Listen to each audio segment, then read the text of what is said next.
G'day, I'm Michael Gudinski and I'm very proud to be here with one of Australia's great artists, Dan Sultan, and we're going to talk about Blackbird.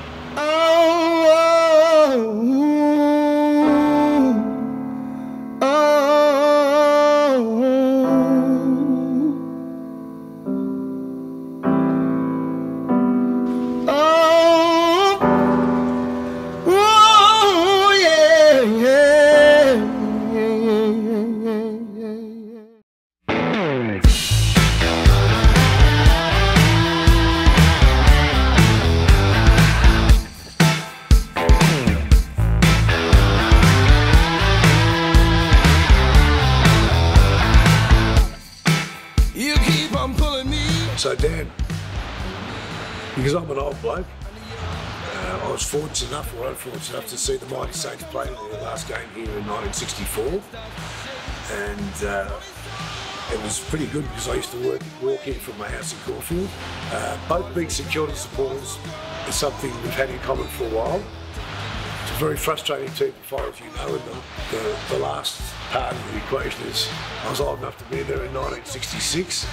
We won the flag by 1 point, and for you younger St Kilda supporters, including my son, it's a very frustrating thing because we've been so close so many times, and yet we hang in there. Well, you have to. You know, there are a lot of teams where supporters, they turn on their football teams, you know, and that's one thing that I'm proud of with the Saints, with the supporters. We never turn on them. You know, maybe it is out of just necessity that we don't turn on our teams. Maybe it's just because we're used to losing so much. But you know, regardless of how we got there, you know, it's still something. Sitting here in the Mighty St Kilda jumper, under my skin, is that true that was specifically something that came out of that Nicky Winmar incident, or was it just something that the Nicky Winmar incident maybe added to, or it had nothing to do with it? Never had anything to do with it. A few people asked me that. Yeah. And I'm sure if you had anyone else ask you that, why should become a journalist? No, it's been brought up once or twice, but yeah, no, it doesn't really. People are always looking for something though. You know, like there's a song, It Belongs to Us, where they think that's a direct retaliation to, well, not retaliation, but they think that that's like going on from the Midnight Oil song, Beds Are Burning, you know.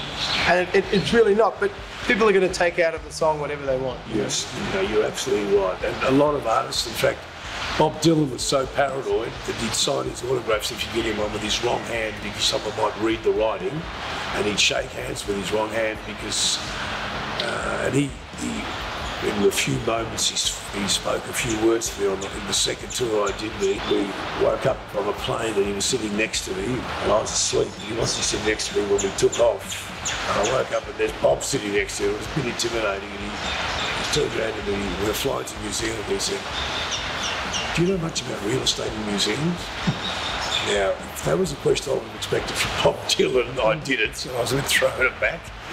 But I actually asked him about his songs, and he said, "Look, I don't like talking about it because I know it's personal to me, and people can make whatever they want of my songs," and he takes that quite seriously. And, can never be washed. you know, In my head, in my face. We're proud to have you on board. I think I'd like to.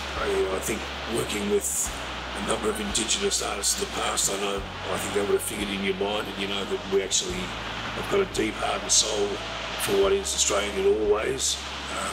I think for a lot of people have asked me the question of where the name Blackbird came, and obviously I know the answer, but I think people would be interested to know the answer if they haven't worked it out. Well, it's you know, other than I love the red-tailed blackcrocker too. You know, it's a beautiful Australian bird, and it's very Australian. A lot of my songs are about Australia, and I'm Australian, obviously. But you know, Blackbird Studios in Nashville, where we recorded, it was my home for a couple of months, and we were made to feel very welcome, and we had a great time recording there. And I just wanted to, you know, pay my respects to the studio itself. I mean, you've worked really hard over the last month. We can see that. I mean, people behind the scenes in the office have set up a hell of a lot for you, and you know, you've delivered. I've seen some great stuff. Do you get how difficult it is to keep talking about the same things? in flight, or is it just something that comes naturally to you? Look, it's all right. You click into a bit of autopilot. It's almost like a script, you know. It can be a bit of a pain in the ass, you know. But it's a lot worse when you can tell that someone who's interviewing you doesn't really, you know, they're just asking basic questions. They could be asking anyone those questions. I'll tell you one thing that's been amazingly funny is James Blunt. If anyone wants a kick, it's to look at him, who you can imagine how many people love to have a crack at James Blunt, and instead of ignoring it, he's supposed to be one of the wittiest blokes, can take the piss out of himself, and I think his attitude towards it is, I can take it, but can you take it back? So, yeah. Enough of me talking. I think people out there, it's one of the few times people know that I don't tweet and I don't Instagram, and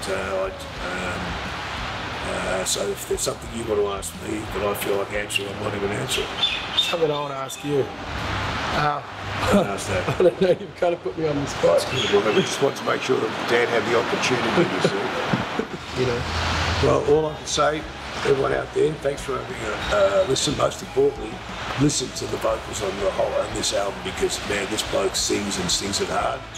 I can guarantee you one thing: we'll do better than the Saints this year with this album. Good on you, Dan. Thank you.